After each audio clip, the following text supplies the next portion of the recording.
Well, good evening, everybody. Thank you very much for making time for this meeting and for the preparation that quite a number of people have done for this meeting. And as ever, to David and Velvet for the officer papers that have been provided for this meeting. This is our last meeting before the Council's Cabinet makes a decision about the Housing Improvement Plan on the 21st of March. And also the last meeting before the council elections. We will need to advise the Cabinet of our views about the improvement plan ahead of the Cabinet meeting. I understand the plan is that I should attend that meeting and offer my views after Patricia has spoken as the Cabinet member and after David has made an introduction. And I believe the leader is also keen that one of the tenant board members should attend the meeting. I will liaise with the tenant board members after this about diaries and who would want to come along with me. Subject to our discussion this evening, my current plan is to send a short letter or report from us as a board, and I really believe that less is more. I think the Cabinet will have plenty of papers to read on this, the whole improvement plan and so on. So I think our input should be kept short. I may include some of the material that we've discussed in our meetings as attachments, though. And in keeping with our commitment to transparency, I think that what we say to the Cabinet should be published on the website at the same time as we send it. In order for our views to be read and digested before the meeting, I would plan to send our letter or report off no later than Friday, the 11th of March, which is a fortnight tomorrow, and that will give 2 weekends before the meeting. So, subject to what happens this evening, I will prepare a first draft, if you agree, and send it around to all of you for comment, and also to David and to Patricia and Lynn, especially so they can make comments on factual accuracy by the middle of next week. And I would hope that we as a board, we could agree this by correspondence, though I'm quite open to organising an informal meeting with some or all of you if we think we need to discuss what exactly we say. So does that, any questions about that as a process going forward, or anyone want to talk about that at all? Or shall we just get on with it once we've finished this afternoon? I'm happy with that process. Yeah, good. Everyone happy? It's not on the agenda, but I guess we should just have a quick look at the minutes. Velvet, have all board members seen the minutes, and are they happy with them? I'll take that as yes, thank you. So we'll move on to our first substantive agenda item, which is, thank you very much, David, for giving us a series of updates from issues that came up at the previous meeting. What I suggest, so that we don't get bogged down, is that we let David run through all of his updates, and then we'll go around the table and members can pick up any questions or comments they have. So David, over to you. Lovely, thank you. I've just got a couple of slides to help me talk it through. So I will, host disabled participant screen sharing. Can you undo that, Velvet? Sorry, what was that? I've just tried to share my screen and it says host disabled participant screen sharing. Oh, Martin, I think you should be able to change that on the participant. I think I've fixed that now, David. Is it working? Let's try again. Perfect. So can everyone see a purple slide? Yeah. Yeah. Brilliant. So I've just got a couple of slides to sort of run through to talk you through some of the information that's in your pack, as well as some additional information. But first, I just wanted to say a bit of council news. So yesterday, the council announced the appointment of a permanent corporate director of housing who will be replacing me. A lady called Susmita Sen has been appointed. She is currently chief executive of Tower Hamlets Homes. So she is very experienced, very, very well respected in the industry. So I'm sure she's going to be an outstanding appointment. We haven't actually agreed a start date with her as of yet. That discussion is still ongoing. I'm anticipating still being here for at least another couple of months before handover. But I've got my first meeting with Substantive on Monday. So that will be the start of the handover process. Just to talk you through some of the issues arising from last time, in the pack that went out for this meeting, there is all of the door knocking data. So this was the exercise that was commissioned last year in the aftermath of Regina Road to go out and talk to some of our residents. So it was a huge amount of effort for staff to go and knock on doors. They actually conducted 664 interviews, which gives you a feel for the depth of the exercise. The pack that you've got summarises the results of that information. Obviously, it's the way in which this sample was selected, it's not supposed to be scientific, but nonetheless, it is quite a rich set of information. It's interesting to note the concerns that residents were expressing. Repairs is obviously a big issue, although possibly not as big as I might have expected it to be, given some of the noise. I think there's also quite a bit of noise about grass cutting on there, because that was a particularly live issue last summer. There's a couple of bits that really interest me. One of the stuff is the breakdown on ethnicity we did, which for this particular sample of people, there did seem to be a lower level of satisfaction amongst ethnic minority tenants than it was amongst white tenants. And I think given some of the noise that there was in the aftermath of Regina Road about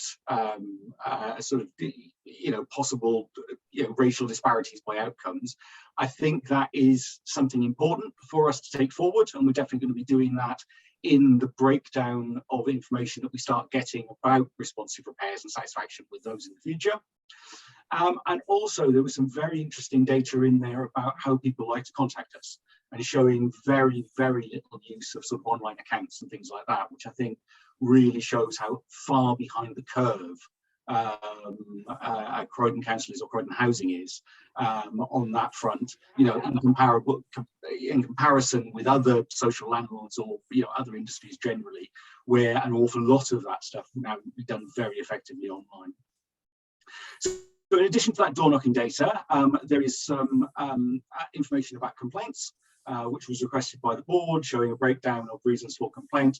And as we would expect, repairs is the single largest category in there. And when you look at the underlying reason there, an awful lot of it is around delays in us providing services, which what we all know about Croydon Housing, it's hardly surprising. There was also a request for some data about voids. So there is a slide there showing how many voids have been let each month and the key-to-key letting time for our voids, which I always regard as the most important indicator. It's showing, I think last month it was 107 days, which is way too much. It should be a lot less than that, really. So we know we've got a lot of work to do on it. The trend line on the graph is coming down, which looks encouraging. However, I always warn people to take that with a pinch of salt. There is some nervousness at the moment, but actually what's going on at the moment to do voids is we're actually picking some of the low-hanging fruits, and there are some more difficult ones to come online, which I think might change the direction of that trend line shortly. One bit of information that isn't on that slide that the board specifically asked for is how many voids we have. So the answer as of today is 203. Now that's quite a lot. Normally for a social housing landlord, I'd say, notwithstanding regeneration schemes and stuff like that, you'd normally be looking at an average turnover of about 1%, something like that at any one time. So 203 voids is closer to 1.5%. So I would say that's significantly higher than it should be. However, when you look at that, probably about a quarter of those voids are sheltered or extra care schemes.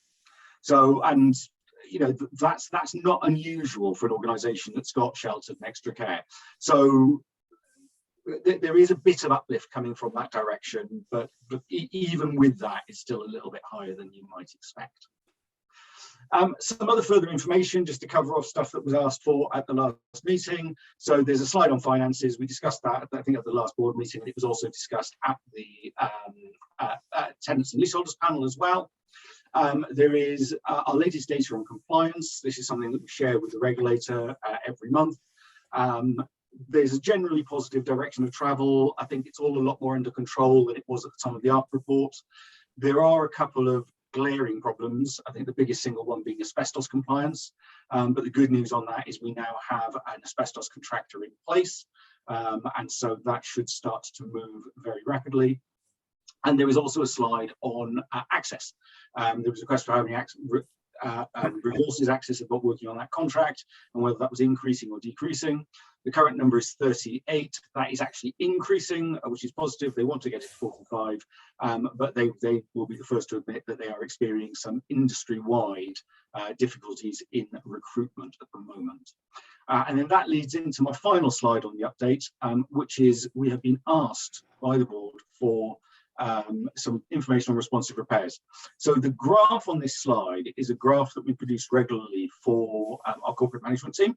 And this looks at our performance across the board on responsive repairs.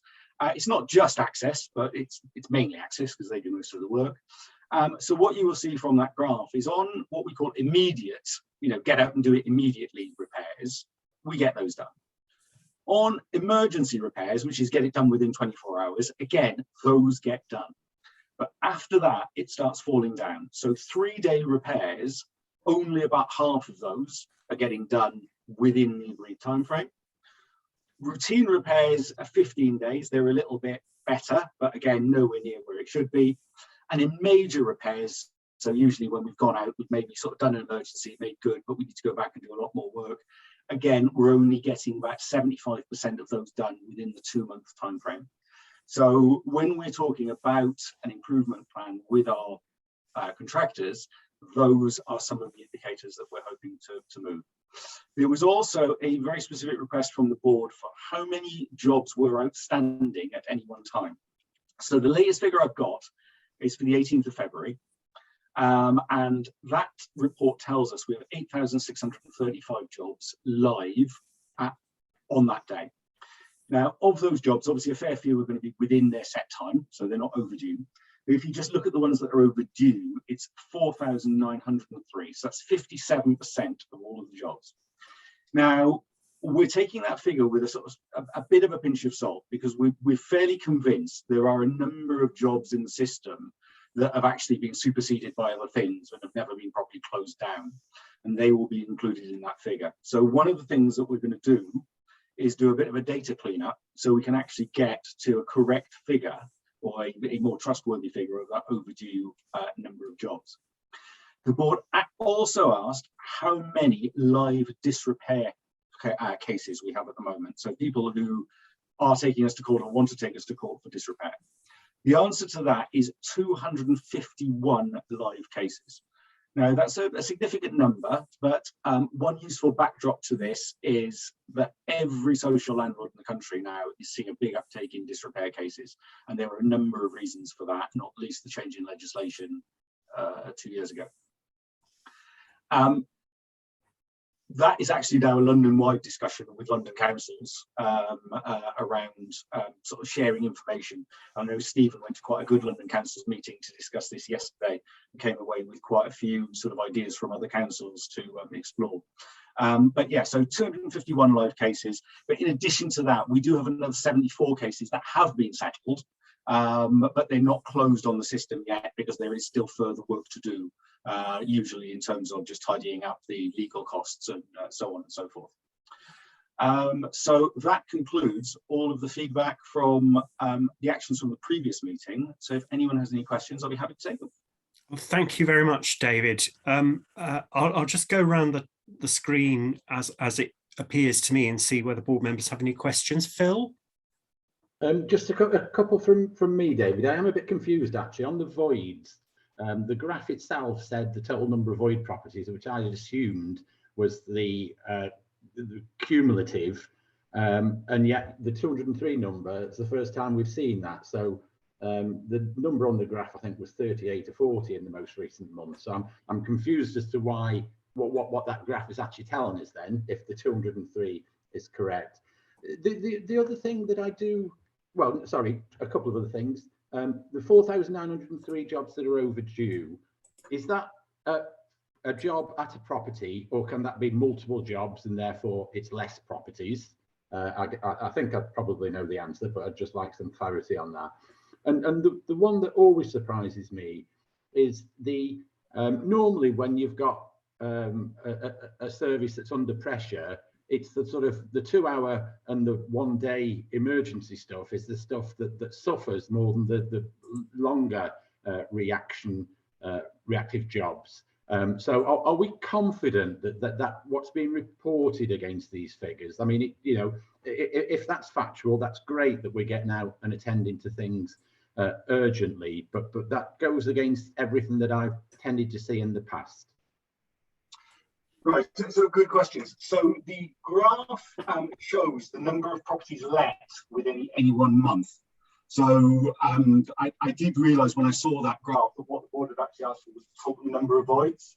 So that's why I made a point of finding out that figure today. So sorry if that was misleading. In terms of jobs, yes, it's jobs for the properties. So that could well be, or will be, more than one job at any particular property. Yeah. And in terms of our confidence, yeah, we have done a fair bit of work to validate that data. And I think we're reasonably comfortable that that is an accurate reflection of what's going on. If you talk to the contractors about it, they will say that's because they are taking those emergency and immediate jobs so very seriously, which means they are dropping other stuff that isn't getting done. But, when things are genuinely urgent, that is the way that things should happen. Yeah, I mean, I do think it's something that we've really got to try and test, because, the response rate on the 3-day, 15-day and 60-day, I would expect that to be the other way. So the 60-day jobs are just not important, and therefore the response on those is the lowest of all. So it's just counterintuitive to everything that I've seen and would expect. But if it's something that we can continue to check the integrity of, then that'd be great. Thank you, Phil. Thank you, David. The next on my screen is Aisha. And sorry, Chair, I've got a slight technical problem. Now it says that I can't stop sharing my screen. Let me try and fix that while we get Aisha going. Oh, sorry, I've just found. I think I found it.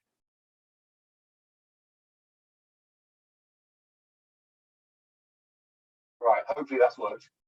Yeah, that's worked. Thank you very much, David. So, Aisha, any questions? Yeah, just a little quick question. When you mentioned about the voids, of those voids, are the 203? Obviously, I know you mentioned about the quarter of the sheltered care. Are, let's say, for example, all those voids that can be in time livable, or how many of those are ones that cannot be repaired? Because I'm aware of a few properties in the borough where it was established, I think when we had TLP, tenants and leaseholder panel, that some of them it would cost more than what the property was worth to repair, so they were just being left. But of those 203 voids, what could be lettable? So the vast majority of those should be lettable. So we have a number of long-term voids, some very long-term voids that have been left whilst various assessments are being done as to whether or not they should be brought back into use. We've actually committed to bring the majority of those back into use this year, because that's an important saving for our, temporary accommodation costs. We use those accommodation, but I think we do need to recognise that some of those, the very worst ones, they're just simply not economical to repair. So we do need to move those forward for disposal, so they're not just sitting there rotting. So one of them was approved for disposal, I think very recently, like a week or so ago. But I'm not anticipating very many will be earmarked for disposal. I think the majority of the long-term ones we should now just bring back into use. So no more than, say, 10. I know of 2 that are seemingly sitting there, and they are adjoining properties, so like maybe terraced or something. So if those were up for disposal, would it be that the land would just be left, or would the council consider rebuilding? Well, we'd need to look at that. So if something was a development site, then we would want to develop it ourselves. But my expectation is we had 2 long-term voids that weren't economical to repair next to each other. We would probably sell that as a development opportunity for somebody else, I would guess. But an appraisal would need.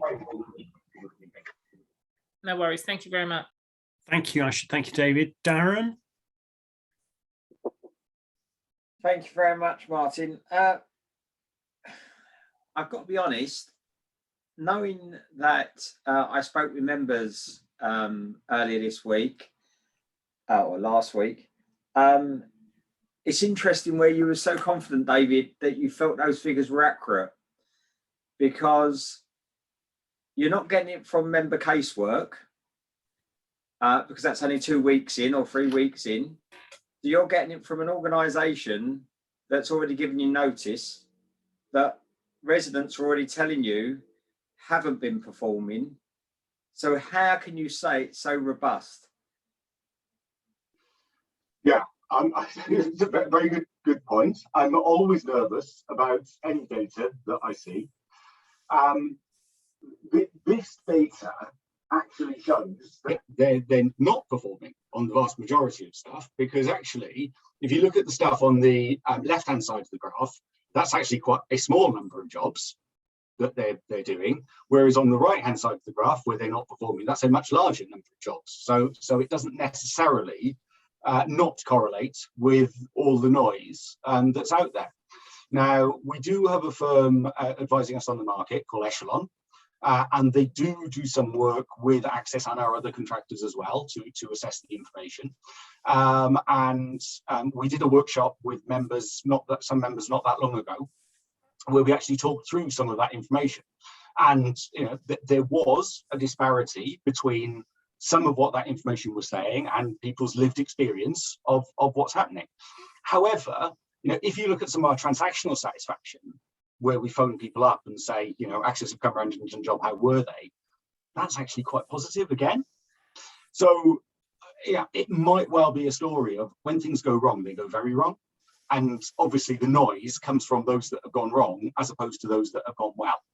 But if you look at that graph that's there, where we're only doing 50% of jobs or thereabouts that are deemed to be urgent within the urgent time frame, that's clearly not good enough. Again, I don't disagree. That's why I was very concerned with the way you said it in context of you were confident, because I wouldn't be. I'd have been putting a lot of caveats in to this graph. The other thing is, I think we need to change terminology. This isn't noise. This is people's lived experience. And that's a very different thing. Noise makes it sound like there's just a couple of people moaning a few issues. That's, to me, what noise means. What we are trying to do, and this is not me telling you or your colleagues how to do their job, but what I would hope you'll be doing is trying to relate what you are being told by whoever. And remember, they're only ever doing a sample to what you are getting, mainly through casework or other mediums. And I know, talking to the MP's, one of the MP's offices members who happens to do both roles, and don't need to say who, but but my worry there was they weren't even linked in to the system, and they were talking about jobs that were going back to June, July of last year. And I was quite concerned that there was no real process for them to be able to articulate their concerns based on what residents said, because there'll be duplication of jobs, because they'll be phoning their councillors and then they'll be phoning their MPs because they don't feel they're being listened to. So then that's why, I'm a bit concerned. I was a bit concerned that you're able to say it. So, yes, I think this is good. I think it's still got a long way to go, if you don't mind me having that humble opinion. Yeah, and if I give the impression that I thought this was good, then I didn't mean to, because we know that our biggest single area for improvement is repairs. I wouldn't be here if it wasn't, I don't think, David. Thank you, Darren. Thank you, David. If people don't mind, could I leap in with a question I had, because it's, I think, related to the question Darren was raising. And that is, has the housing service tested to destruction whether the initial triage, when jobs are put into the different categories, is valid, because the numbers for the really urgent stuff look good, but could that be because some stuff that really should be tackled within 24 hours or 3 days actually is getting put into other categories? And that might line up with the lived experience that we know there is a lot of people living with quite unacceptable defects in their property for weeks or months. So, David, how can you be sure that when jobs come in and get categorized, that they're categorized correctly? Yeah. So in terms of how we tested that to destruction, the answer is no. So the contact center in the contract that we have with Access belongs to Access. It's an Access contact center. One of the pieces of work that we're doing at the moment, or doing before Christmas, before the latest pandemic restrictions kicked in then, was actually co-locating the contact center with us so they could work more closely with our staff. And that's still our intention. That piece of work is going on. Where we have looked at problems around this, there have been issues where people have been put in the wrong category. So where we believe a job should have been urgent and it was marked as routine, for example. Also, in terms of appointments, because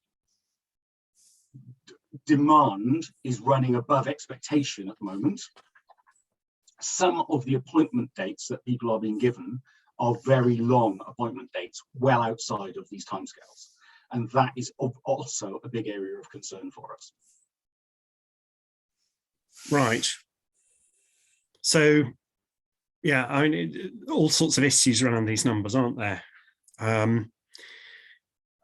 Phil asked, who decides which category jobs go into? Is it Axis or the council?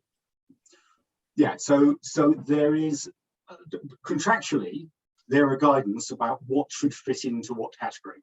That should be set out in all the contractual documentation between ourselves and Access. But the contact centre itself is run by Access. So when you phone up to replace your repair order, it's Access you're talking to and not the council. Yeah. So they are making decisions within the guidelines in the contract. Exactly. Yeah. Thank you, David. Well, sorry to butt in, but I thought it was a related question to Darren, so I thought I would pop it in. Ellie, have you got any questions? I was going to ask the exact same one you did, Martin, about categorization, because I felt that also plays in with what Phil was saying about it not meeting what the expectations might be of performance in those different areas. So I do think that is a really key point. Thank you, Ellie. And last but not least, Les. Yeah, I've got a few questions on different issues within the presentation, but continue with this aspect first. Just cast your mind back to January when I gave the experience about the triaging or categorizing the jobs. Forget the historic issue of where the call center was and whatever and who staffs it. Fact, whether it's via my account, telephone, or face-to-face, the repair report is raised by a tenant, resident. It isn't physically decided by an Access scheduler what category it is.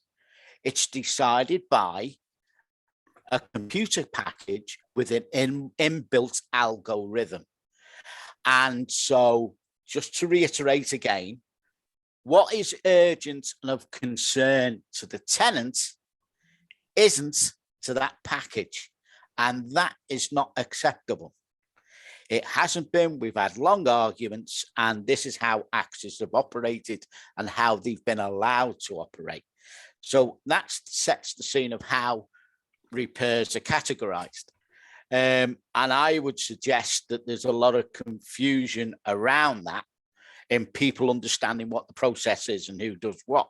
And I think there's some clarity needed on a few presentations or wherever.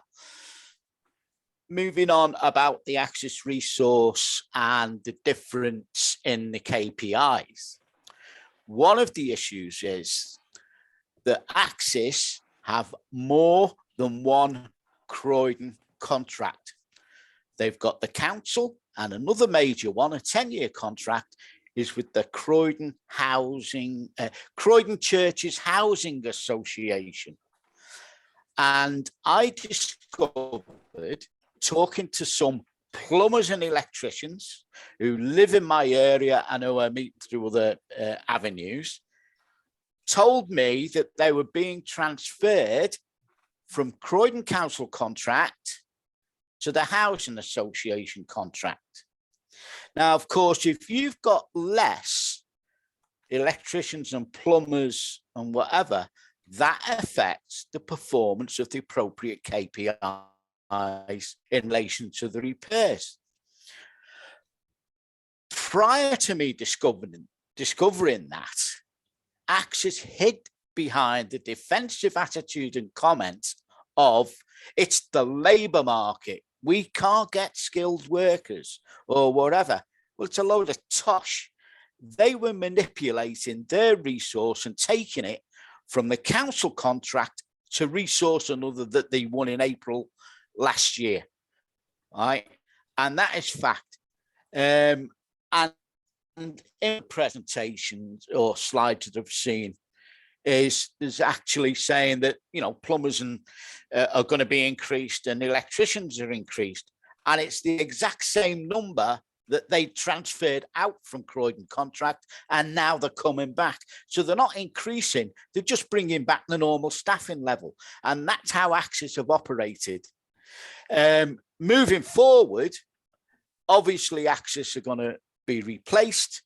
A dialogue has started with tenant involvement front and centre, right at the grassroots level, right at the start of the process, and hopefully that next year, everything we're discussing now and we've experienced will have vastly improved. But now turning to the voids, if I may,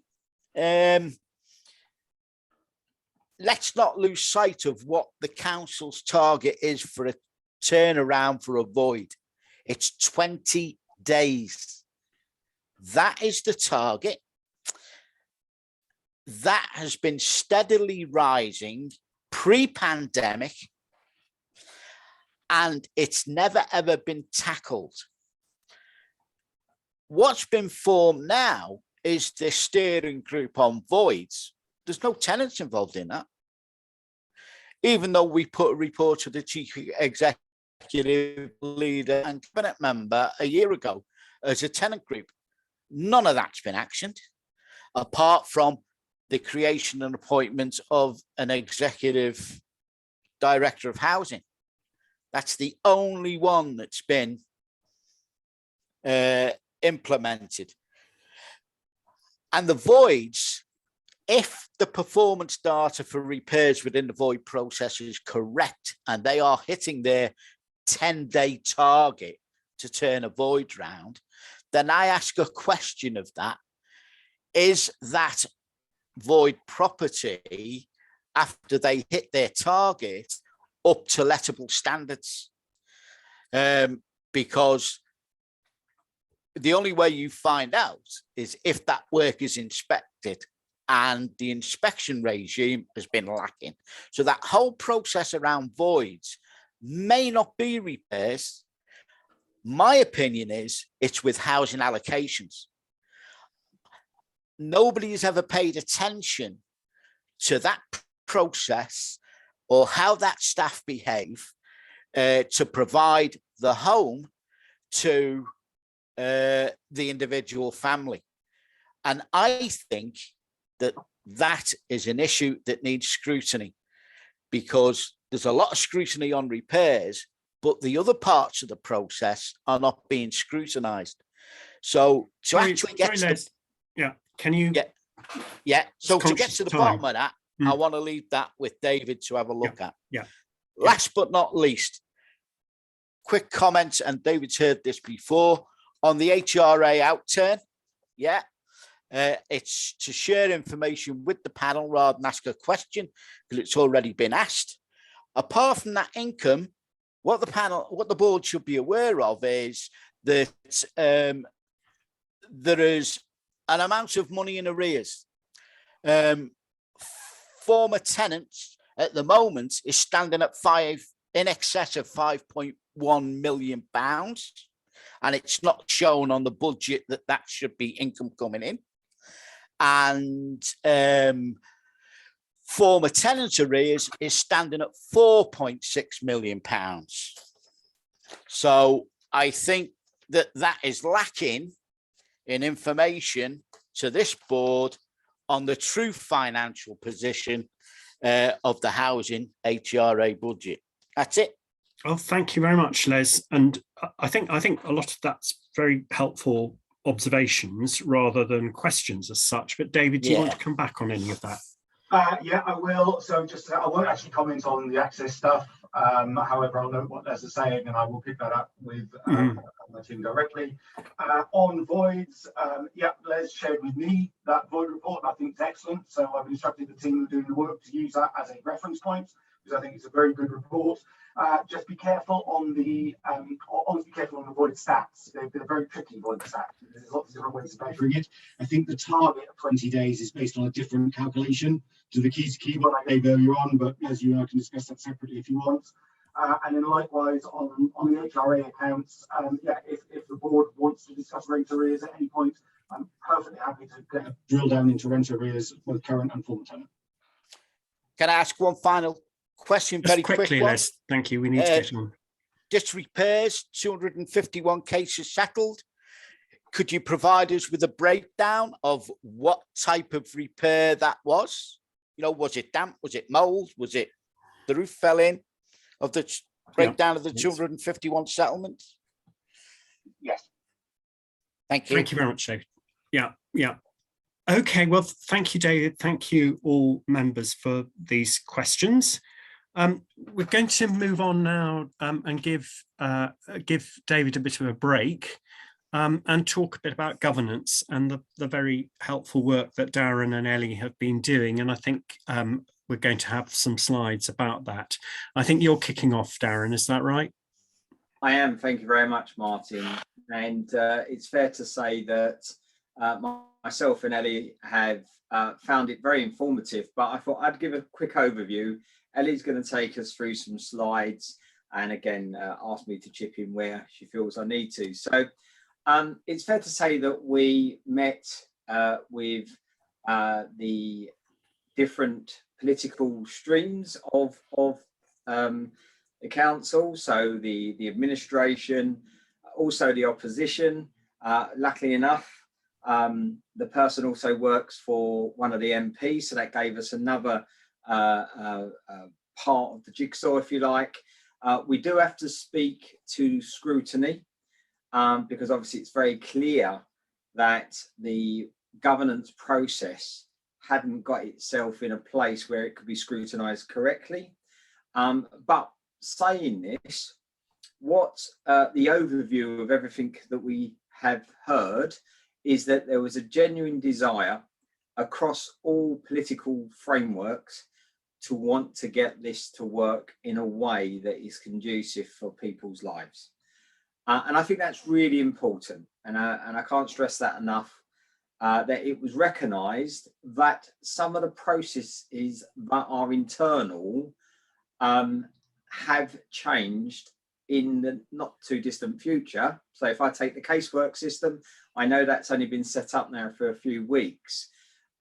We did, again, as I said earlier, I did mention why were the MP's offices not linked into it, because I know in my own council they are. So it could give a much more stringent look at what data the council held and what data third parties hold in the same area, because actually you should find them tallying.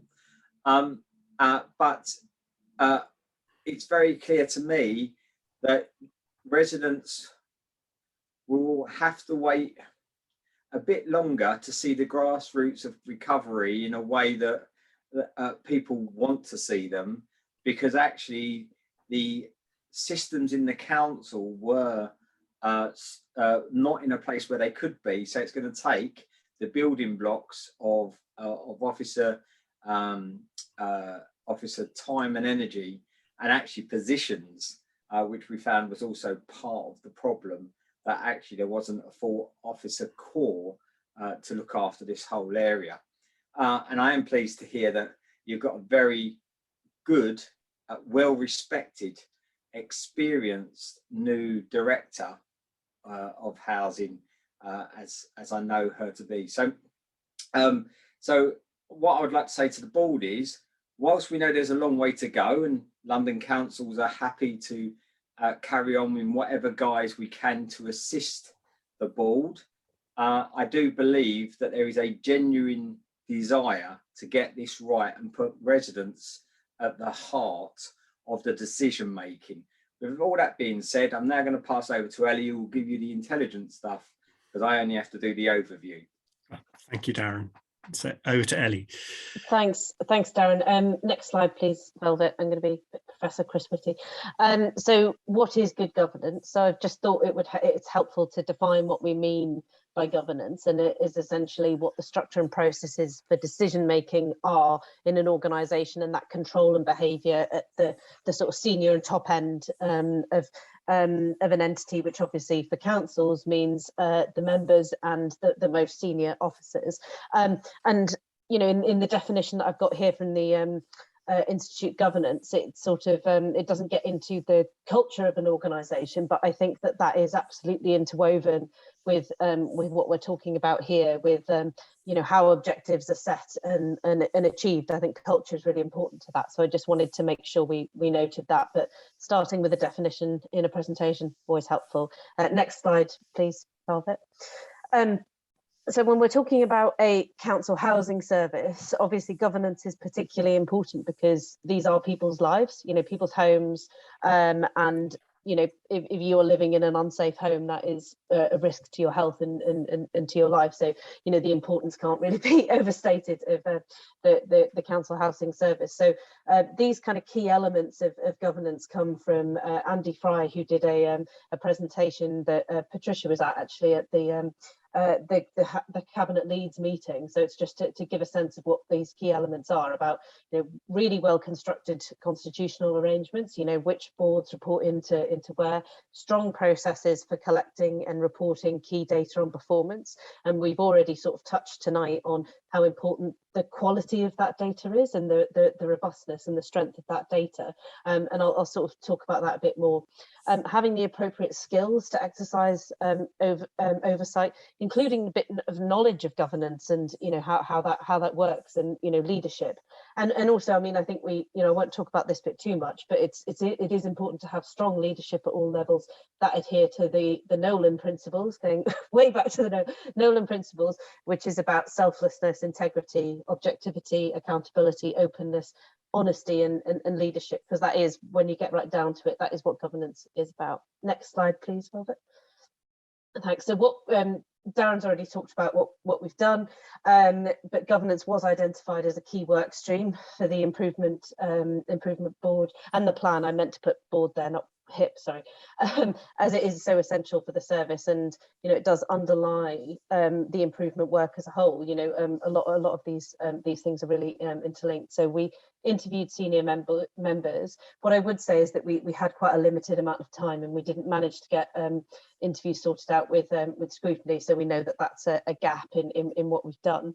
And we also, as Darren said, we think this conversation needs to be taken forward with, you know, the new administration after the election, because it will be a new administration, and governance is a really important and useful focus. And, you know, with so many new people coming in at the top of the organisation, you know, we've been talking about a new director who's very well respected, absolutely, and they'll obviously be the mayor. So we need to make sure that we don't lose you know, what we've done already with sort of new people coming in. Next slide, please. So I wanted to spend a little bit of time sharing best practice and, you know, conversations that we've been having with other authorities, because I think one thing that I really wanted to stress is that all authorities who are landlords are looking at their landlord service, you know, going back to basics.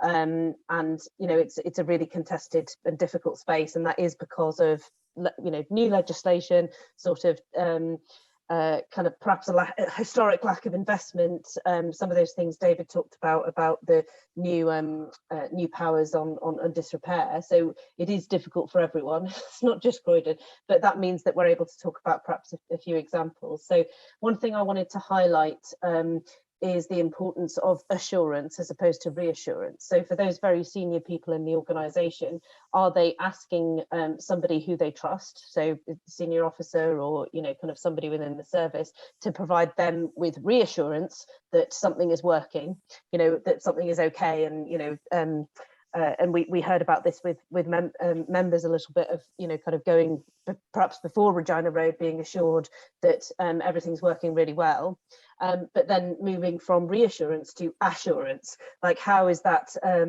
person, that senior officer, that member assuring themselves, not relying on somebody else's judgment about what is happening? And that's always a difficult balance, because you wouldn't want to encourage people to be micromanagers, but what are those data structures? How are they assuring themselves that it's robust? So I just wanted to make that point.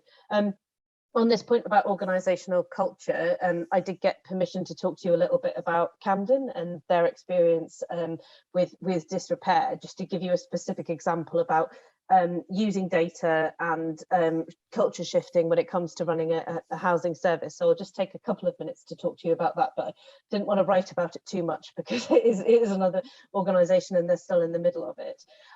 But basically, as David said, all authorities have seen an uptick in disrepair claims. So for Camden, in 2019-20, it went up by 37%, and then in this year it's already gone up by 67%. So looking at that data coming in, the leadership in Camden wanted to drill down into how many of those disrepair claims had already come into the council and made a complaint perhaps months or years earlier and it hadn't been sorted, and how many of them had they simply not been engaged with at all, and then they just kind of get this disrepair claim when they weren't aware of the issue. And it was actually quite an even split. So what they took from that is that, but what they did find was that mould and damp condensation were at the heart of a lot of the complaints were around those issues, which I'm sure you're aware are common to a lot of the social stock in London. That's, we had the Ombudsman report about it, obviously. So they sort of thought that perhaps some of the work that they do when somebody complains about an issue of mould or damp is too much a sticking plaster approach. So they might go in and do a mould wash, or sort of talk to the tenant about lifestyle factors, as they're called, but that isn't really going to get to the heart of it. And in some cases that the issue will then return within a year or two. And so they thought, well, actually that's not, that approach is not serving the tenant, and it's not serving the council either, because they're getting hit by a disrepair claim later down the line.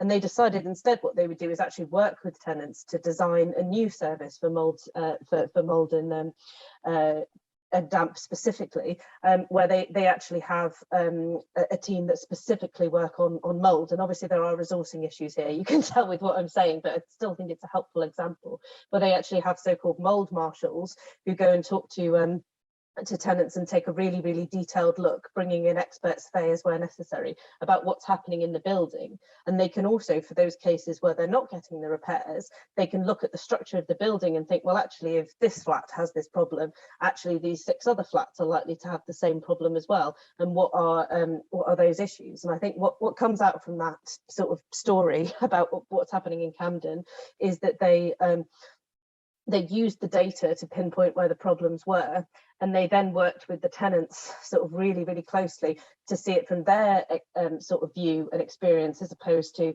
just, kind of taking it as a unit and you're doing the service and then it's fine again. It's like, well, actually, what is the lived experience of the tenant who is experiencing the mould and the damp in their house, and also to think about that lifestyle issue a bit differently. So, for example, some houses were overcrowded, and so if you're talking about, oh well, don't dry your clothes, or you know, put lids on your pots. Well, that's not very helpful if you're living in a house that has, you know, that many people in it. And, you know, it's not helpful for the council to be saying, oh, well, you know, this is not a structural problem, it's a condensation problem. It actually kind of, it's to do with the fact that there's such severe housing needs that people are in that situation. So you have to think about it differently. And I think that those that sort of intelligence they use to really improve the service. And I mean, I wouldn't say that it's a closed story. And I would also add that, you know, kind of Camden is a better resourced borough than Croydon, and it's really important to understand that, which, you know, David Wells knows, having worked in both. But I think just the use of data and the kind of focusing on the tenant experience are two really important sort of stories there. So I just thought that would be helpful to share with you all. In terms of everyone having their role, I was going to invite Darren to say a little bit about the casework system in Barking Dagenham, because we did talk to that to the members about that a bit. So Darren, I don't know if you want to take a couple of minutes on that. Yeah, I'm happy to.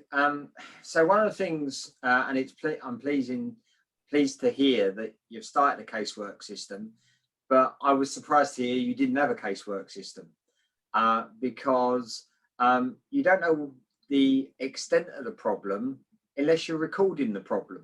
And it all goes back down to data, genuine data that can be relied on. Councillors, and lots of residents forget this, councillors are lay people who can only do policy. They can't do effectively process in the way that an officer can, but they do have a role, and it's really interesting. And the casework system is one of those essential roles, because it does allow a ward councillor to have a strong say and get evidence base on the issues that are happening in a locality. But so do residents. Residents can also report their casework themselves. They don't need a councillor to do that, some. But it's important that there is a proper correlation between what the officers, members, and the community feel are the issues. And what I was finding interesting was Patricia especially understood that. I felt though she felt frustrated because she couldn't dive in to getting very clear KPI indicators on what the issues were. When I spoke to others, again, they acknowledged that it wasn't clear and straightforward. And actually it's got to be able to get a system to work. First of all, it's got to be easy to use. And secondly, it's got to be easy to understand, and everyone's got to understand their role within the structure. And it doesn't mean anyone's more important than anyone else. It just means that you've got an end-to-end structure that allows people to see the problem. So I was really pleased to see the casework system is there. I did suggest, and again, this is a suggestion to the board today, that we need to make sure that it is rolled out. All councillors, all elected members, pre the election and after the election, are trained on how to use it properly in a way that works for the officers, so there isn't duplication. And it needs to be extended also to the MPs, respective MP offices. And it would be good to see if there could be a workshop given on the different council estates, so residents understand the processes as well, because otherwise you can't actually ever meet the expectations of what's being asked of the council as a landlord, and what the resident would be asked to do in their contract with the landlord. So to me, there has to be much greater understanding of the strategic role of both resident, tenants, members and officers, and any third party companies you'll use to help you know, get this system in a place that's usable, workable, and understandable to all. So that was very much our clear.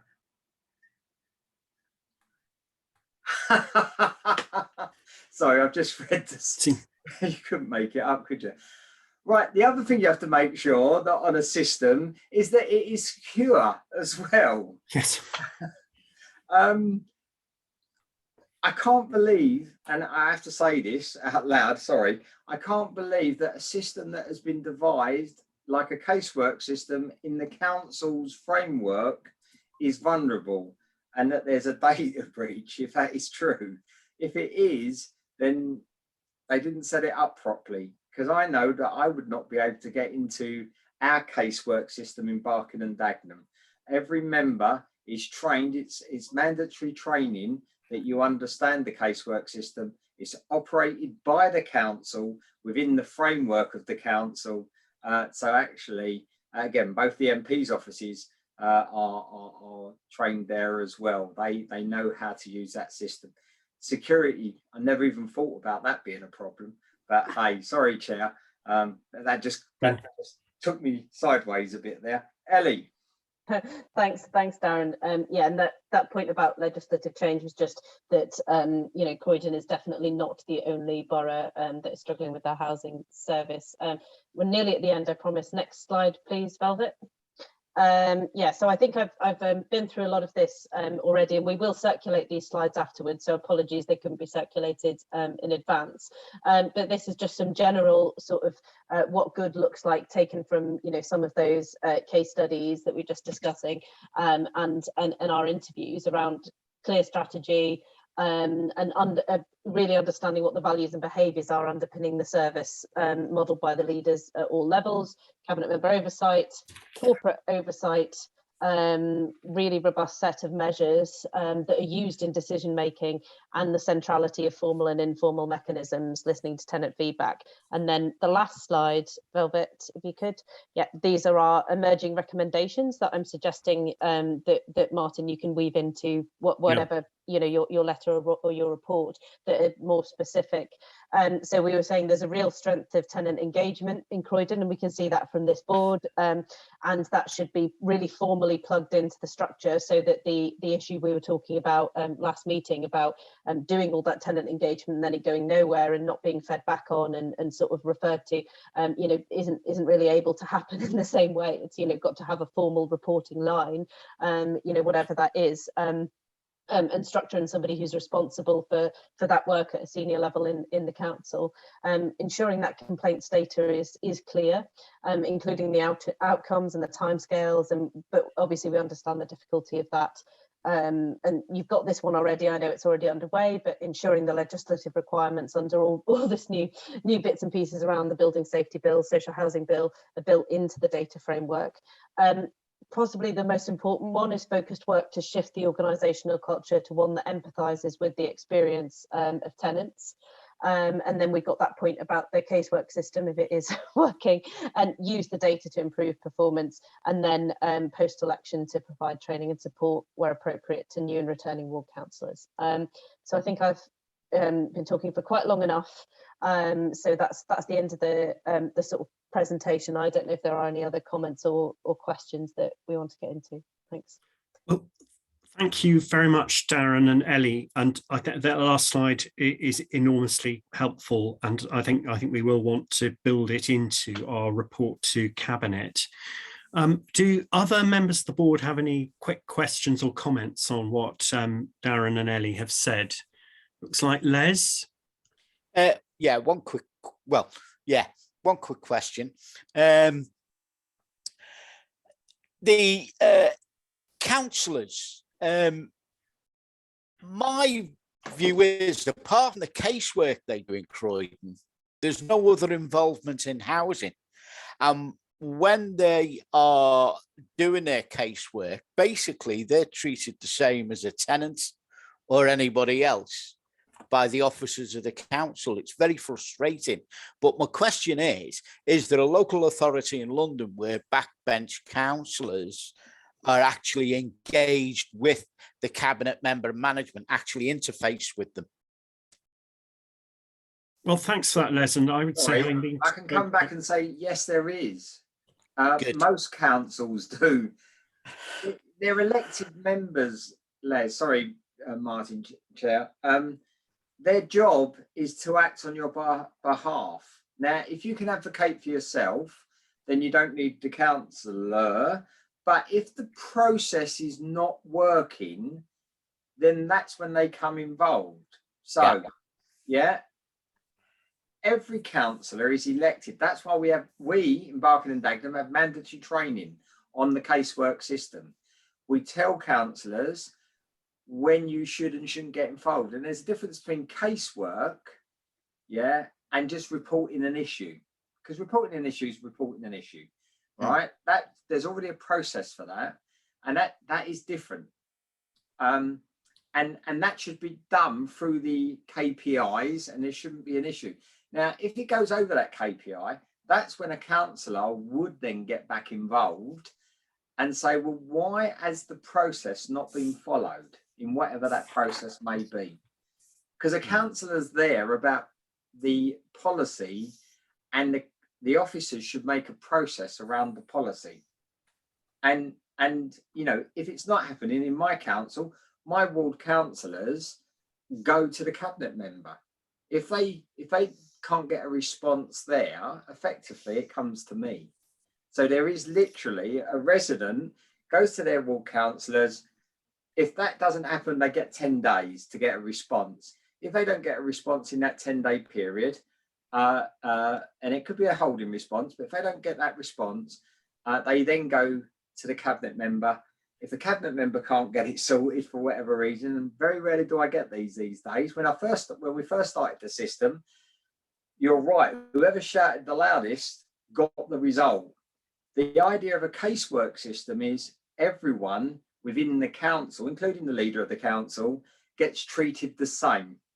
Right. Yeah? And it's a step up from the public public question, if that makes sense. Yeah. If officers don't respect the role of councillors, yeah, then funny enough, the role of the leader of the council is to choose the chief exec, who's the, you know, head of paid service. Yeah. And if the leader says you're not doing your job properly, then you get a new one. And that goes down the whole system. Ultimately, members lead the council. They don't run it, but we do lead it.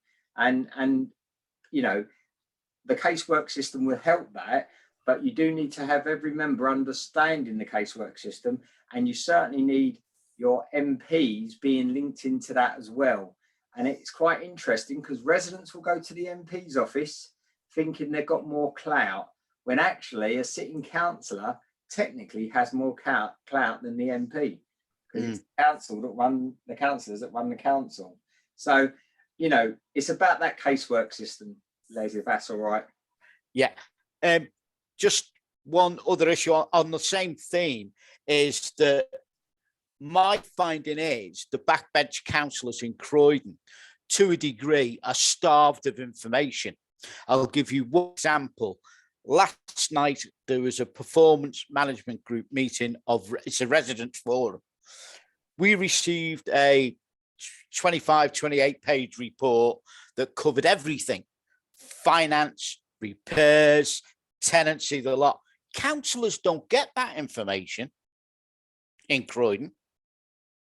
I'll be honest with you, if you need a 28 page report to tell you what's going on, then you haven't got good governance. I mean, as much as I would love to sit here and tell you that I sit and read 28 page reports every hour, I've got a life. And you know, we pay officers a lot of money to be the professionals.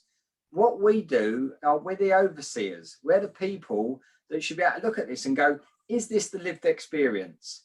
Yes or no? You know? Now, I'll be honest, and Ellie mentioned it earlier, every council is strapped for cash, and the last 2 years has been a real difficulty. Now, this is not taken away from what's happened in Croydon. Yeah, it sounds like there was a lot more issues than just what's been highlighted. I think we should all be pleased that whilst it was terrible, we're able to sort them out now, and you as residents are at the heart of turning that around with the elected members, because they are residents as well. So it's really important. But we make the policy, and I can tell you in Barking and Dagenham that we've got all the policies in place, we've got all the structure in place and everything else.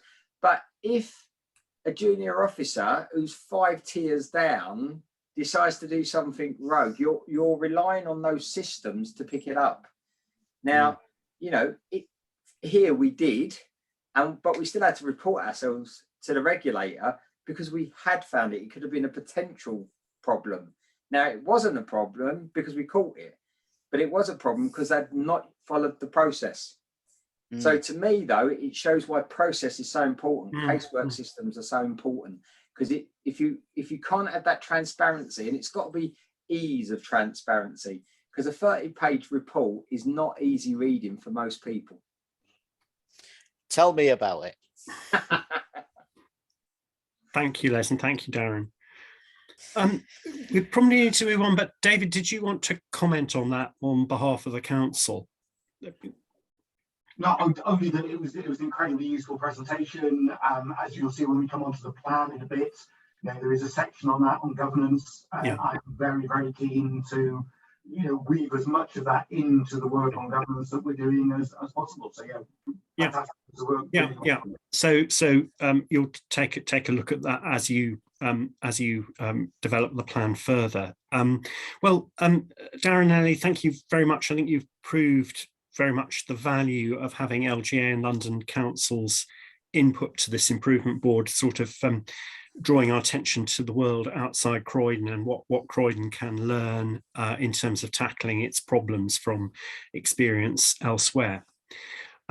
We'll move on to the next agenda item, which is about the capacity and capability of the housing service. And I offered David a few quiz questions that he's kindly going to answer to tell us how the council is getting on in terms of building a housing service that has the right staff and the right numbers to do the job. Fantastic. Right, let me try and share my screen again, and I'll try and give my answers to, first of all, to some of the quiz questions. Right, can everyone see the screen with the numbers on it? Yeah, seeing people nodding. Right, so the first question I was asked was, you know, how many staff have we got in housing? How has that changed over time? You know, what does that look like from ethnicity point of view, disability? So this is our HR data. So essentially the position at the moment is we've got 394 staff and 90 vacancies. So that's obviously quite a huge percentage of vacancies. However, the vast majority of those vacancies are filled with temporary staff. I've been trying to get the exact number, and unfortunately the way our systems work, I'm still struggling to get that exact number, but I will get it and I will report it back to the board when I know it. We then compared that back with the situation in 2009, which lists a similar number of staff, but with a vast number of vacancies. Now, I think what's happening here is actually the council was structured differently. So I think there probably has been a drop in the number of housing staff since 2019, but probably not as dramatic as these figures would suggest. But that kind of just gives you a bit of a flavour. And then in terms of the ethnicity and disability data that we've got on our staff, we've got, of those staff that are declared ethnicity, you've got 33% white, 47% non-white, which probably is, you know, reasonably in proportion to the population of the borough. But actually, there's quite a large number of non-disclosed there, so it does affect the way that, you know, you can read that data. And then likewise on disability, we've actually got 6% of staff declaring a disability, which I think for comparable organisations is reasonably respectable. So that's kind of a sort of overview. But in terms of real capacity and capability, a lot of my focus since I've been here has actually been on the management team, because this has been a real challenge for me. So this is the actual agreed structure.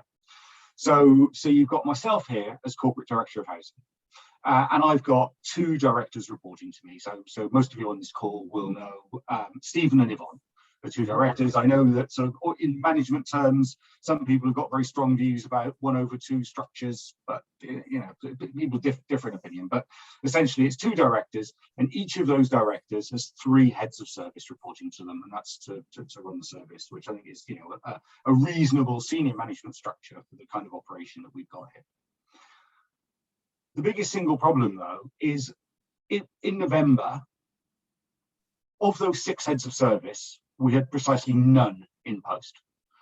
We had a couple of people sort of acting up down in Christabel to try and cover the asset management and capital delivery post, but there was no head of responsive repairs, no head of policy performance, no head of allocations of income, no head of homelessness assessments, and no head of tenancy and resident engagement.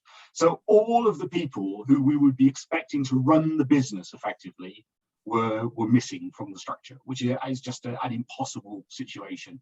And Stephen and Yvonne have been working heroically, as have a lot of the team leaders beneath here, to actually fill in some of those gaps and keep the show on the road. But what we needed to do was take a view around recruitment.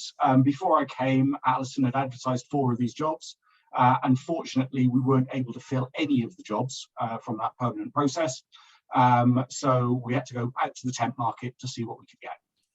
So one of the first main pieces of work that I did when I came was to have a look at that structure, have a look at the problems, and work out how we could build in some additional management capacity, because that's clearly what we need, because we've got a lot of change to deliver, we've got a lot of problems to resolve, and that's not going to be done without these operational managers on scenes. So the first thing I did was say we needed to create an additional director's post. So essentially we're splitting Yvonne's job in half, so she can concentrate on the homelessness side of the business, which is very expensive. We've got big savings targets. It's a huge plan. But also we know that we've got a load of work to do on the tenancy side. So I wanted that to be driven by a director. In the previous slide, the head of policy and performance reported to Stephen. You know, that's a directorate-wide function. So I've got that post reporting to me as well. And then what we've done is we've got some of the senior managers now reporting into directors. They're not, the jobs aren't big enough to be called heads of service, but also we've split some of the jobs in half, and that's partly to allow for acting up opportunities, as you've got here with Dan and Christabel, and also with Debbie and Lolita, but also just enabled us, give us some more capacity. So we've just recruited an interim head of responsive repairs, Jerry Austin, who brings a huge amount of experience to us. So we're very excited about him starting. It feels like a huge step forward. And also we've recruited Justin Hunt, who I believe that Darren will know, because previously he was at Barking Dagenham. So again, he brings a huge amount of experience. So we're in the process of recruiting the Director of Tenancy Services, and we'll hopefully have a decision on that very shortly. That's a decision. We're also progressing at the moment with the Head of Policy Performance, and hopefully that will be resolved soon. We've got some very good CVs for our change managers, so that can be recruited. So the biggest headache that I've got now is around the homelessness side, where I'm looking to split that job in half. Across temporary accommodation. So we've now got a new batch of CVs in for that. So hopefully we can do something with that, but we're also exploring other options about possibly buying in some consultancy support to help us deliver what we need to there. So bit by bit, that management capacity to do what we need to do is coming together. Now, it's never ideal to have too many interim managers in a structure, because what you need in something like this is stability. But the way I've described it in these terms, it's probably our least worst option at the moment, and at least it allows us to bring in a high level of experience, which is what we need. So Jerry is joining us as a very, very experienced head of responsive repairs, and likewise Justin is joining us as a very experienced head of tenancy management. So resolving that senior management situation, I see as pretty much the key to delivering all of the other things we need to deliver, including the housing improvement plan that we will be talking about shortly. So going back to those quiz questions that I was asked and how that addresses some of the key issues that we've got, sort of through the lens of, you know, those structural issues I've just talked about, how does that help us address contractor and supplier management? So that very much comes under Stephen's section.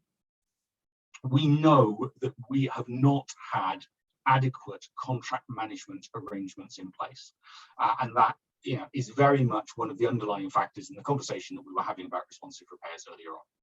So we know that one of the things we need to do is to sort that out. That cuts across, but yeah, both of Stephen's areas, if you like, both responsive repairs and capital delivery. We were doing a major piece of work before Christmas around looking at all of our contracts and how that fell into place. We had a bit of a setback where the guy who was doing it was taking extremely ill with COVID. So that has cost a bit of time, but we are trying now to get that piece of work back on track. And then that massively ties into the fact that since we started this, we've now got a re-procurement to do with responsive repairs. So those pieces of work very much go hand in hand, because what we will want there is we will want to devise a client side, if you like, that matches on to our requirements for that contract. And that's one of the things that Les was mentioning earlier on. Asset management and health and safety. Well, as you see, we've got a compliance manager in place now, Sam Pullen, who is pulling together a lot of the compliance information that we talked about earlier on and making sure that we are compliant. But we have a massive piece of work hanging over us in terms of compliance with the Building Safety Act. We know what we have to do. We are way behind what some other organisations have done in terms of their approach to compliance. I know we are going to need more staff, and that is why we've built in an extra £500,000 in staffing costs into that area in the 22-23 HRA budget. Likewise, on asset management, we know that we need to pull together an awful lot of information so that we can better run our capital programme. We are going to be submitting our HRA business plan to Cabinet in March. That is a huge step forward, but we know that is not a finished product. We need to go back, we need to do more stock condition data so we can fine tune that business plan over time. So customer service, very important to us and ties into that wider culture change piece, which I'll probably talk about again in a few minutes when we talk about the housing improvement plan. Not having a head of tenancy and resident engagement has been a massive handicap for us in moving this forward. So having Justin in, he's hit the ground running. That is excellent. Data collection and performance management. So again, going back to the structure, we don't have a head of policy and performance at the moment. That is one of the reasons that all of the information requests that have been coming from this board and everyone else have actually been quite painful for us to pull together, especially Velvet, who's done a lot of the legwork on this, because everything is in different places. You need to talk to dozens of people. You request information, it's often provided in different ways, which makes different figures very difficult to compare over time. That is one of the reasons it is so important for us to have that head of policy and performance in place, which will be one person overseeing all of this information for the entire department. It is an absolutely crucial role. It also links into our wider digital strategy, or at the moment, the absence of a wider digital strategy. It is an area that we do need to do some work on, and this was a discussion that Phil was involved in at our improvement board, I think yesterday. And project management. We know that on a lot of the big projects we've had, project management hasn't been all that it should be.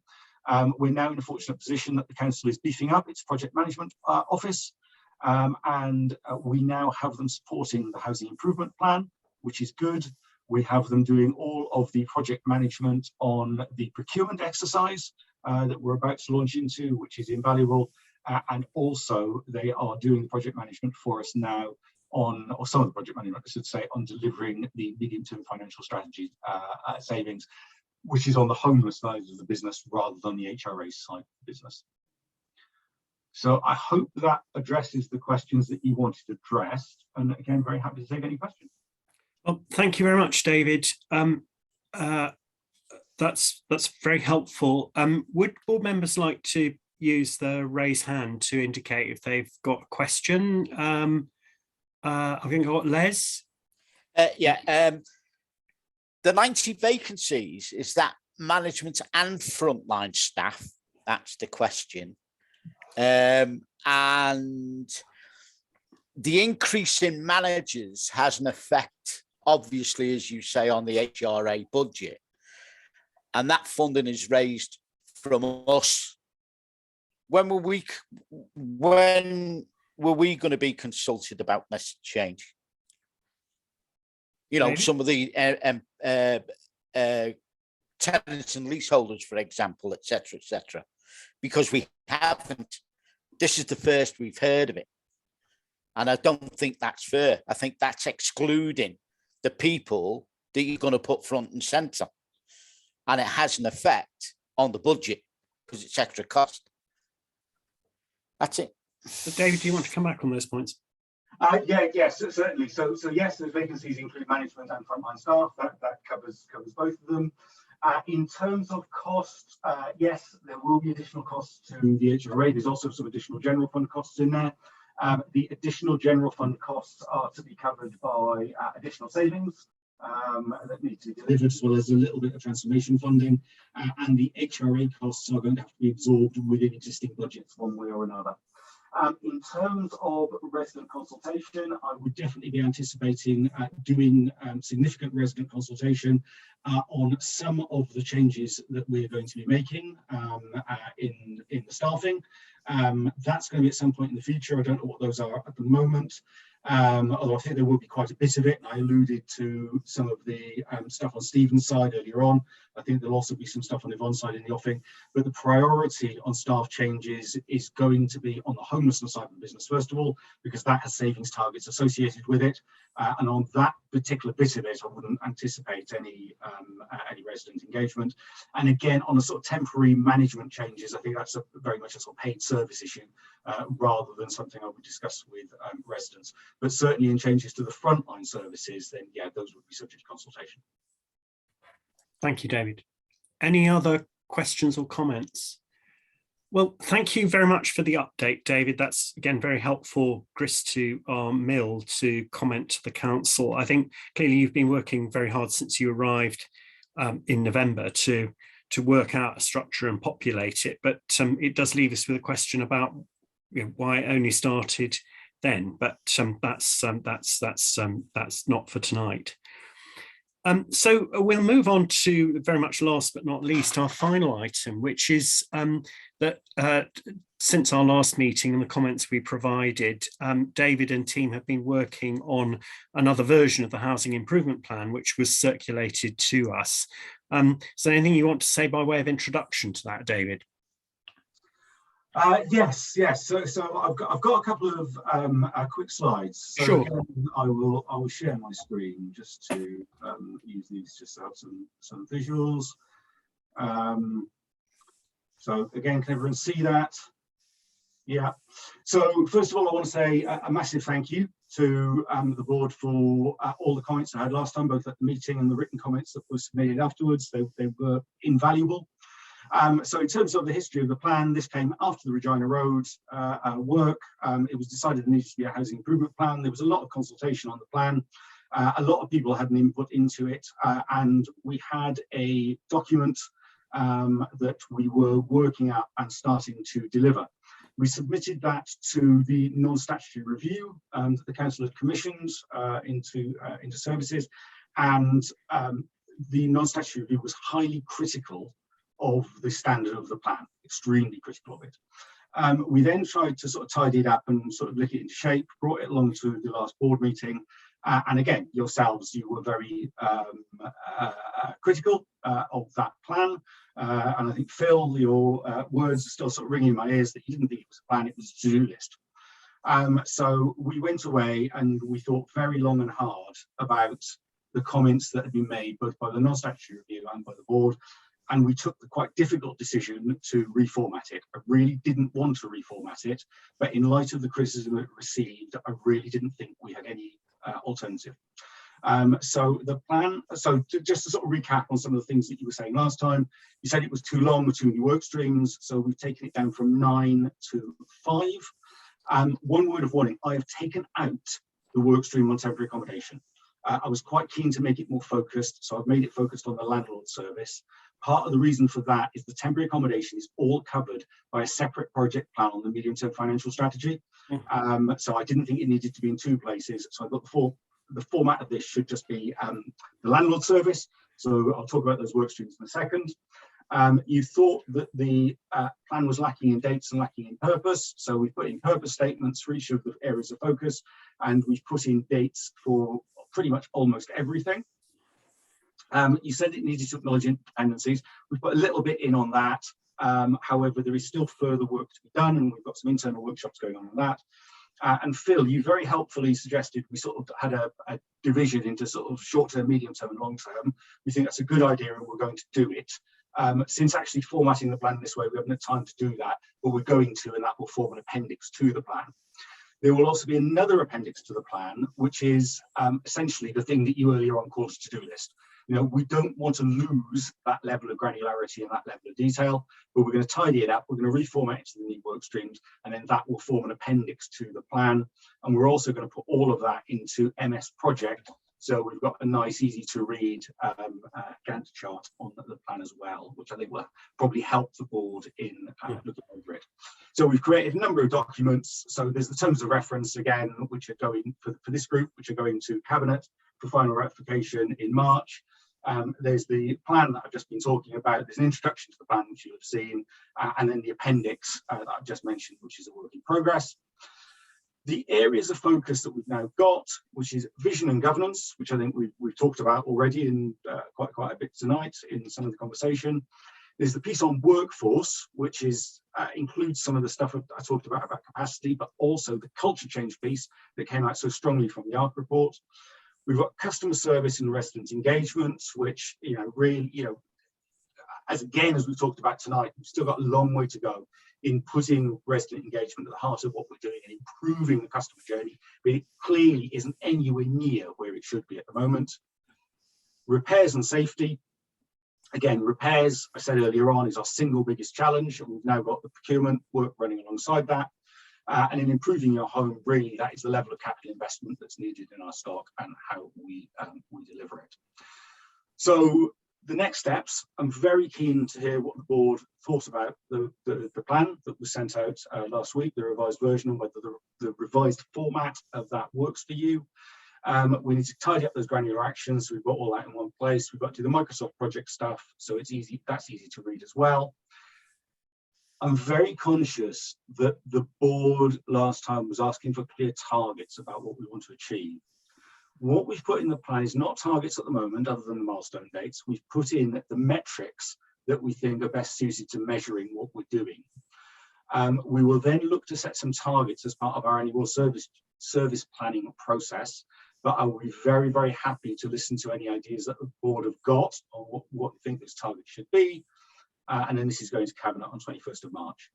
Two big things that are happening that will have an impact on this. Obviously, as we talked already about the new Corporate Director of Housing starting probably in May, and I'm sure she will want a very big input into this going forward, and likewise the Mayor. We will have an elected Mayor in May, and I'm sure that housing is likely to be very high up their agenda. So I'm very happy now I'm very keen to listen to what you've all thought about the plan, but I think the work that we've done to the plan has given us something much simpler than what was presented previously, much shorter, hopefully more readable and more clear. But I also think it's ambitious. And my bad days, I think maybe it's too ambitious, but it's ambitious. But I also think that is deliverable, although there are some dependencies, including some of those resource issues that I talked about previously. Thank you. Well, thank you very much, David, and I appreciate the enormous amount of work has been going on since our last meeting, and thank you for the obvious care with which you've reflected on the feedback you got from the board. If it's all right by other board members, I think I'd like again to go around the table and ask board members to comment on what they've seen. In view of a limited time, could I ask people to limit themselves to sort of the two most important points they have? I'm sure David will take written feedback after the meeting on as many points as we have, but just so everyone can get their say, could we just stick to a maximum of 2 points each? And as well as raising the 1 or 2 points that you want to put to David, could you also offer a view about whether you think this plan is now one that the board can support or not? And just looking at my screen and going in order as it comes up there, Ellie, would you like to start? Yeah, sure. So, I mean, I could see I thought it was certainly really helpful to have some dates there, and it actually made it easier to sort of, you know, look at the report and work out, you know, what's important. So, you know, that was helpful. But just talking about the vision section, I think that doesn't give the necessary weight to the kind of the importance of it, because I mean, I understand that cabinet takes a long time, but to be waiting until January 2023, it sort of feels like, you know, kind of that isn't quite there yet. And actually, really, it should be the vision that sort of starts the plan, you know, rather than that the plan is the way to get the vision. Although I understand there's issues with capacity, but it sort of feels like until we have a plan that is centered on a vision, you know, it's hard to sort of really come behind that strongly. I think that's sort of where I was on it, but I certainly think, yeah, adding the dates in makes it a much more sort of workable document. Yeah, but there's a sort of issue about where's the vision. Thank you. The next on my screen is Aisha. I thought it would be very helpful to have it in much easy read. Obviously, there is lots of documents that come with this panel as well as the others. So I look forward to seeing the information and being able to get through it. That's it. Yeah. Thank you. Phil. Yeah, thanks, Martin. And just quickly, just to say thank you to David and Stephen and Yvonne. I'm probably closer than anybody else in terms of the number of directions they're getting pulled in, and I know how hard they're working at the moment. I guess just a couple of things from me, and to echo Ellie's point there, you know, we're seeing far too many things now that are being delayed due to the mayoral referendum. Just doing the right thing here, nobody's going to come in and say that's wrong. So I think people are just kicking into the long grass things that all we're trying to do is get the right thing done. I disagree. Sorry, no, I think it's a big improvement in terms of the plan. I still think the document's too long. I think we probably need to think of it more as an internal working document, but then a document that is actually used to communicate this to tenants and residents.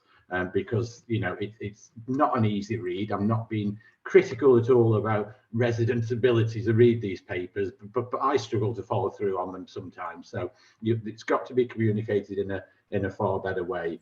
And I'm just a bit confused on the short, medium and long term as an appendix, because I think that's quite a key part of the presentational thing.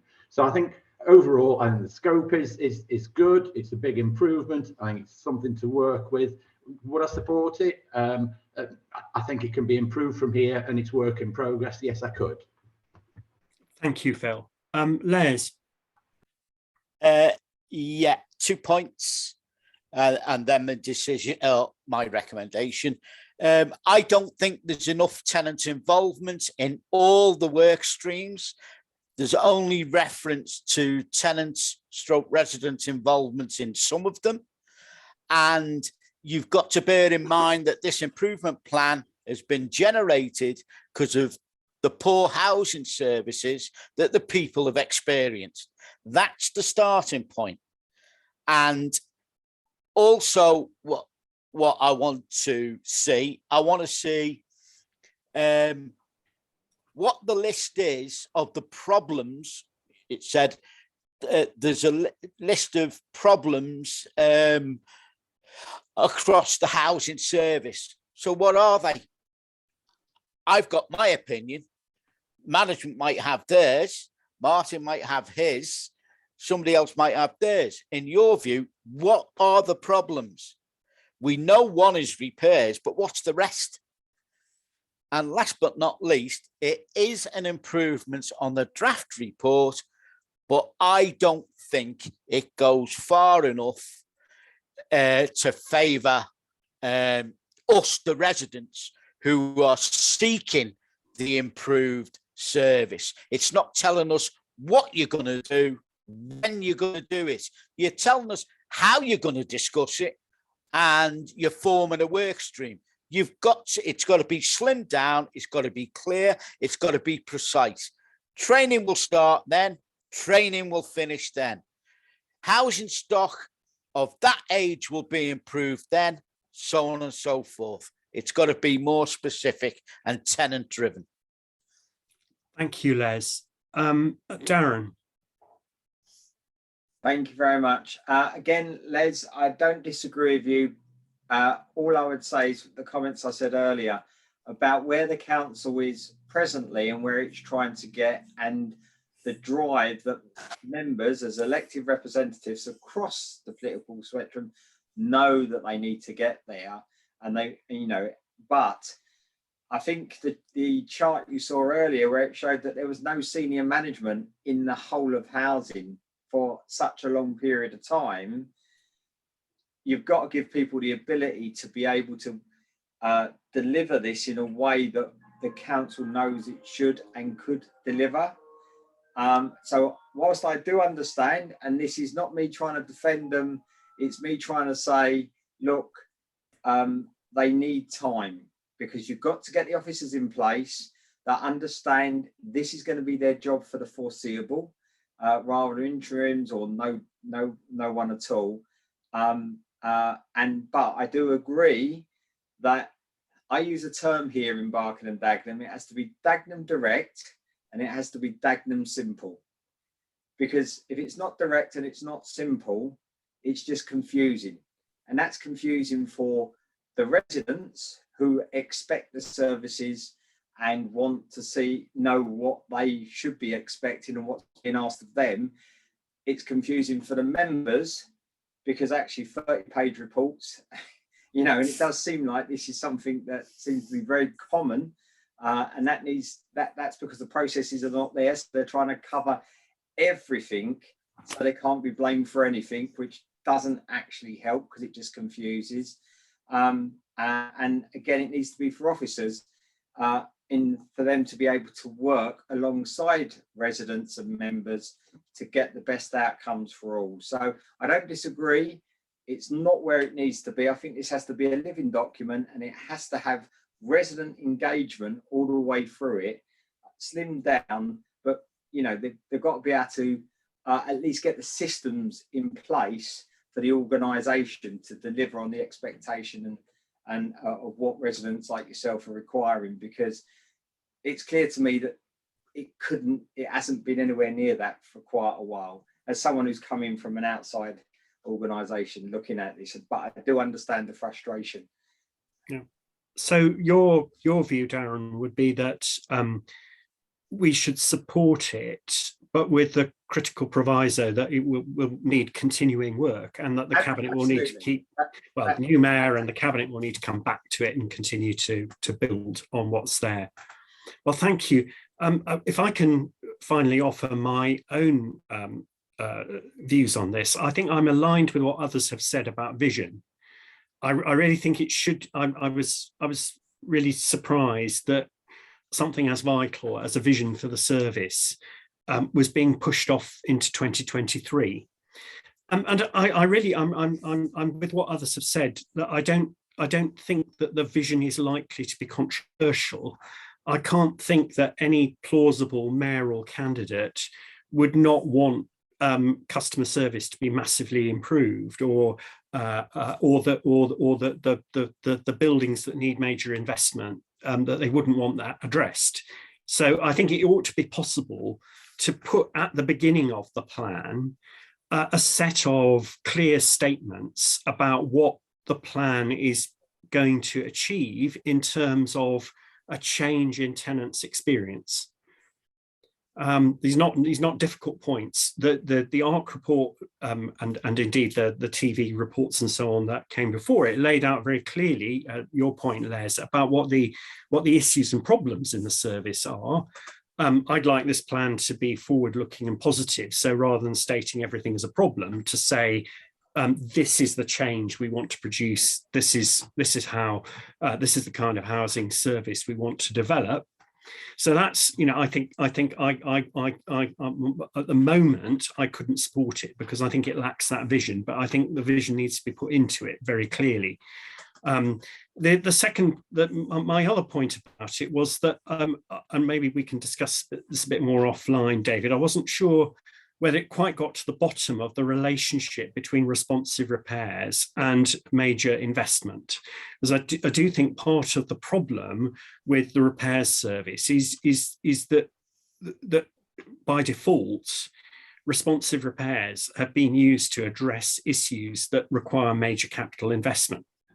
And that's wasteful of resources, but of course is a big part of the miserable experience that a lot of tenants have had, and it doesn't work for anybody. So I think that would be another thing where I think it would be helpful to take another look at this before it gets put to cabinet, and then maybe we can take a final view as a board about whether it's something that we can commend. And I've got other points which I'll drop you a line about, David, and copy to others.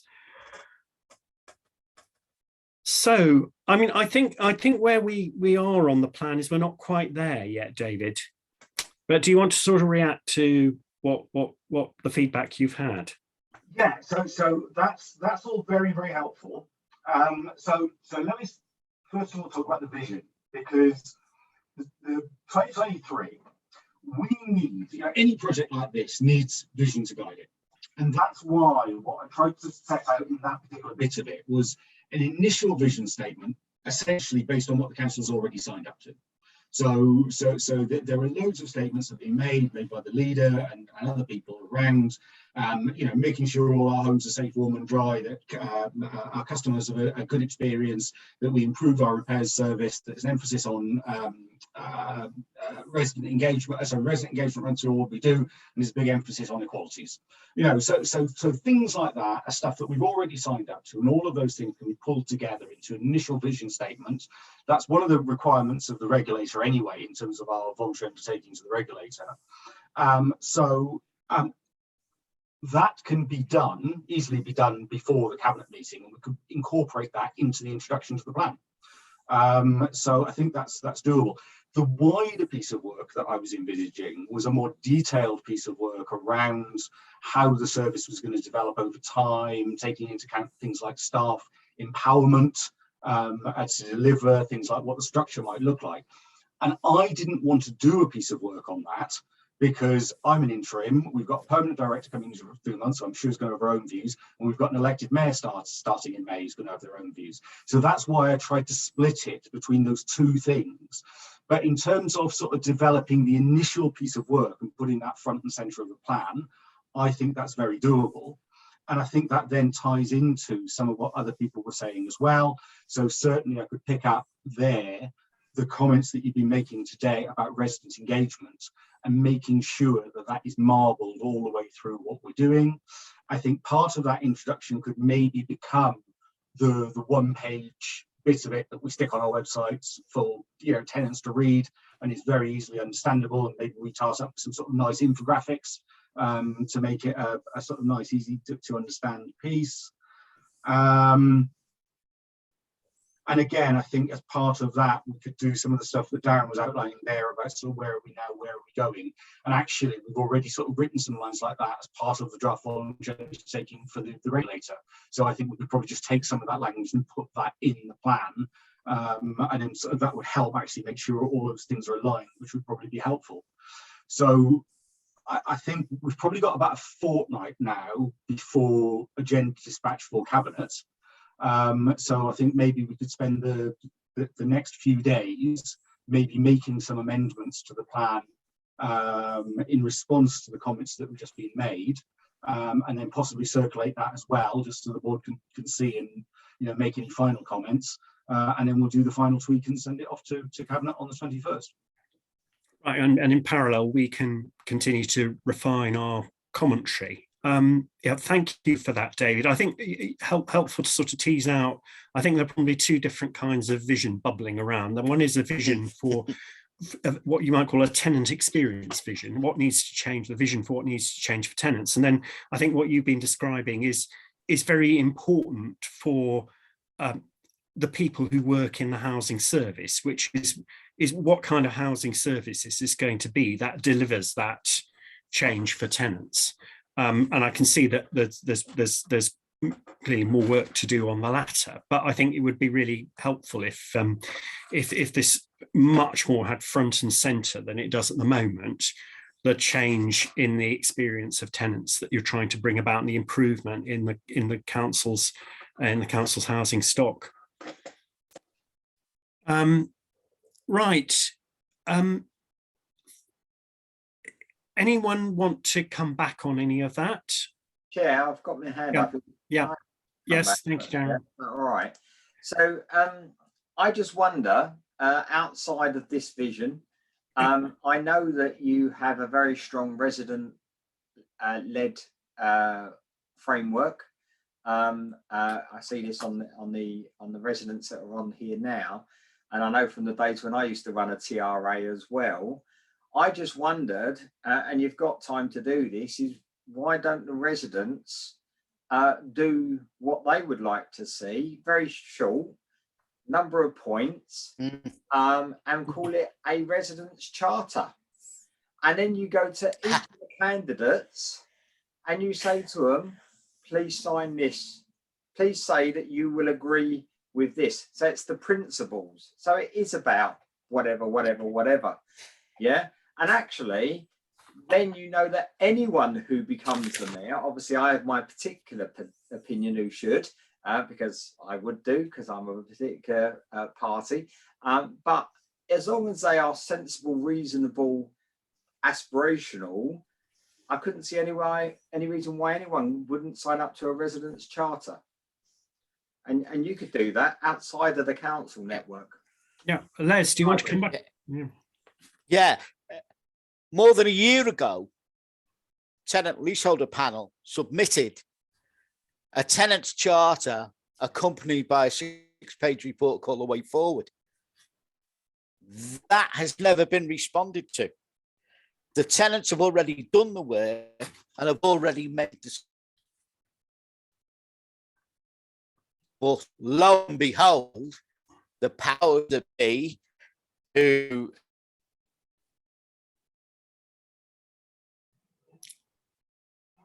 Sorry, Les, I think we've lost you.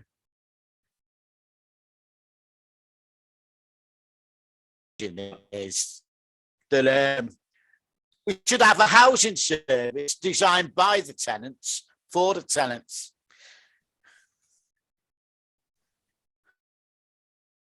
I think Are we're we there? losing Les. Are we there? I think we lost a lot of you, Les. Well, I Oh, did right. anyway.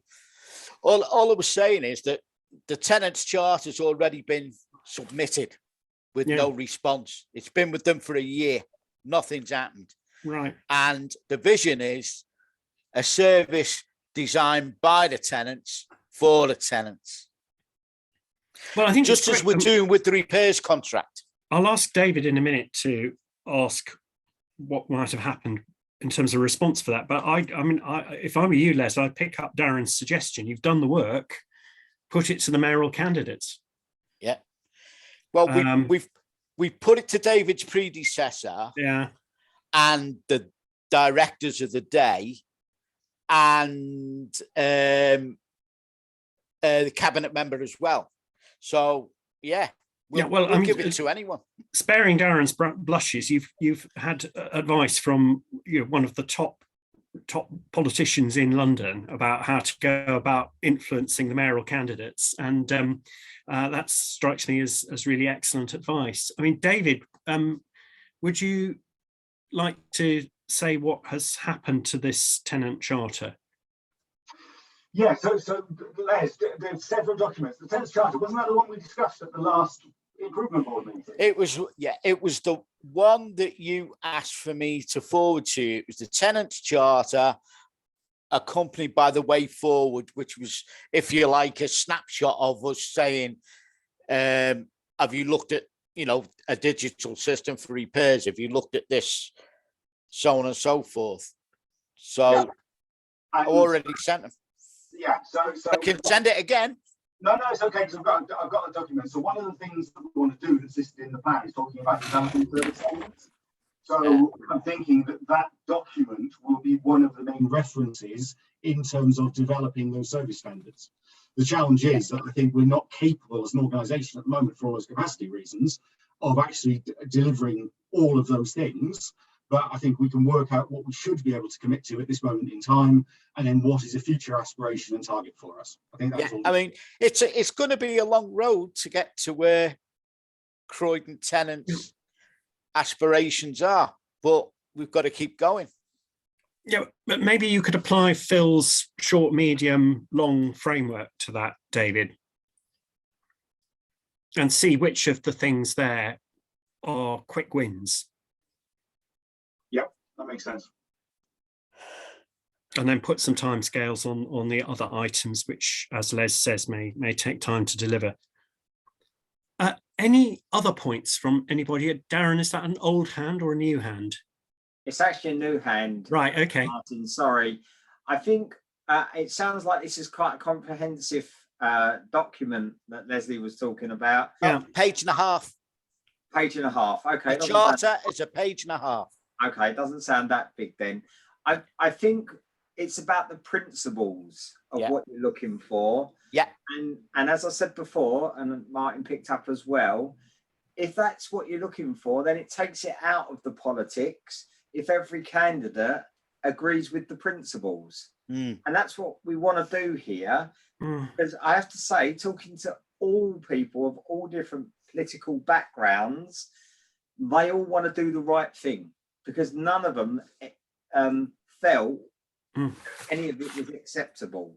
So what you want to do as members, as residents, is to make sure that all of those that are looking forward, and a mayoral model is very different, by the way, to cabinet, obviously, and a strong leadership model, because it is only one person that ultimately makes the decision. At least with the cabinet, you have a collective responsibility. So, you know, you've got to get these people signed up to where you guys want to go, but you've got to make it simple enough for them to, you know, the principles of understanding where it is you want to go. That's all.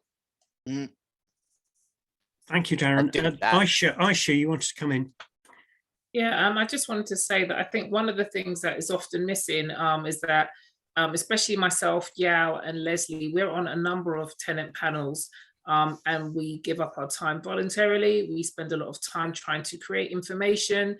Even the document that we worked on for the previous board meeting, we spent quite a few hours working on it to help make it great for everybody, you know, and we are having lived experiences. We're seeing residents, we're seeing other tenants that live nearby us, even further afield, that we're supporting, and it takes a lot of time. And I think sometimes it seems as though we could be just moaning residents in comparison to the logistics of what needs to happen in the workplace.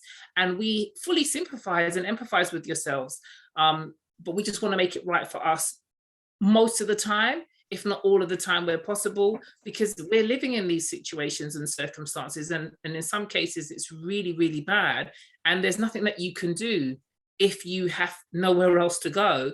And that's obviously the problem with the majority of tenants, because they're social housing. They don't have the opportunity to sell their house and move somewhere else, or pay for, you know, serious repairs that needs to be done.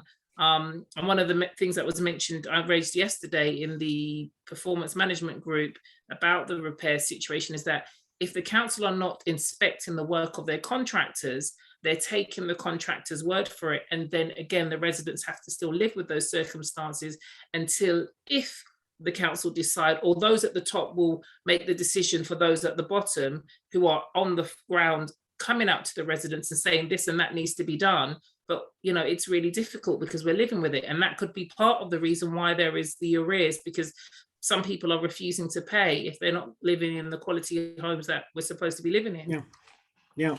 Well, great points. Thank you, Aisha. And I think we should build those into, we'll have our slot with the cabinet on the 21st, and I'll talk after the meeting about which of the tenant board members would like to come along to that. But I think it'd be really important, that what you said would be a really important message to get across at that meeting. This has to be rooted in changing the experience of tenants. It's not about changing a bureaucracy or processes for their own sake. Are there any other points from board members? So thank you very much fellow board members. Thank you, David and Velvet, as ever, for your hard work and patience and all the hard work that I'm sure there's been in the rest of the housing service behind it. I think the two main actions going forward. I think Velvet's set a deadline of Wednesday next week for detailed comments on the plan. So if board members could, I'd suggest we copy each other in on that, and then we can say whether or not we agree with things. And then I think I'll, in the light of the discussion in this meeting, I'll begin to develop a letter or something for the Cabinet, which sets out our views. But that will be a bit of a living document as the plan itself continues to develop.